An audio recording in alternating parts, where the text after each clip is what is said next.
अमोल कोल्हेंना निवडून आणण्यासाठी मी आणि वळसे पाटलांनी जीवाचं रान केलं, आता पाडणारच, अजित पवारांचा इशारा। तर दादांविषयी बोलणं उचित नाही, अमोल कोल्हेंची प्रतिक्रिया।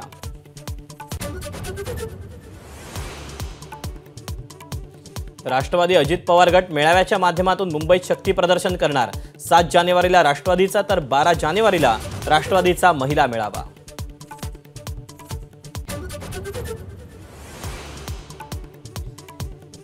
मी नव्या लोकांना प्रोत्साहन देण्याची काळजी नेहमी घेतली। शरद पवारांचं अजित पवारांना प्रतिउत्तर, तर आमच्या काळात बंड नव्हतं, आम्ही बसून निर्णय घ्यायचो, पवारांची प्रतिक्रिया।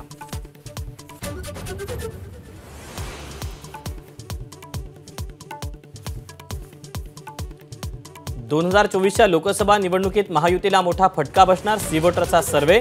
सी वोटरच्या ओपिनियन पोलनुसार महाराष्ट्रात महायुतीला 19 ते 21 तर मवियाला 26 ते 28 जागांचा अंदाज।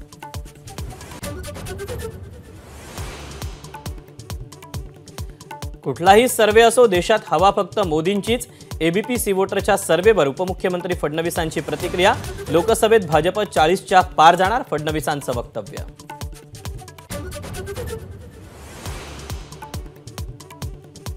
लोकसभा निवडणुकीत मविया किमान 35 ते 40 जागा जिंकेल। एबीपी आणि सी वोटरच्या सर्वेवर संजय राऊतांचा दावा, जर बेईमानी झाली नाही तर सर्वे खरा ठरेल, वडेट्टीवारांची प्रतिक्रिया।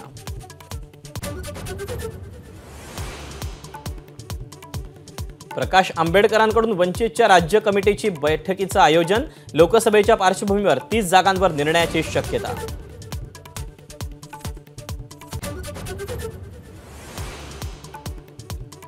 सरकार हुलकावणी देत आहे, त्यामुळे मराठ्यांनी मुंबईत कूच करायचं ठरवलंय। मनोज जरांगेंचा इशारा, मुंबईला जाण्यासाठी तयारी करण्याचं आवाहन।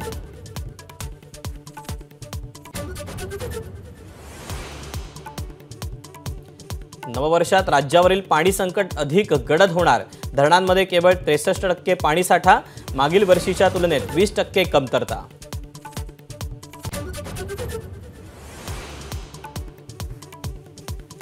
गेल्या वर्षीच्या तुलनेत राज्यात पाण्याची परिस्थिती बिकट। पिण्यासाठी पाणी ठेवा, मग शेतीसाठी द्या, उपमुख्यमंत्री अजित पवारांच्या सूचना।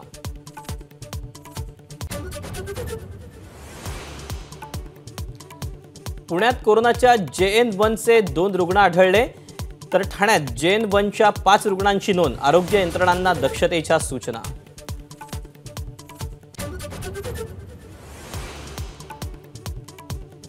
माजी पंतप्रधान आणि भारतरत्न अटल बिहारी वाजपेयींची जयंती। दिल्लीत अटल समाधीवर पंतप्रधान मोदींसह दिग्गज नेत्यांकडून आदरांजली।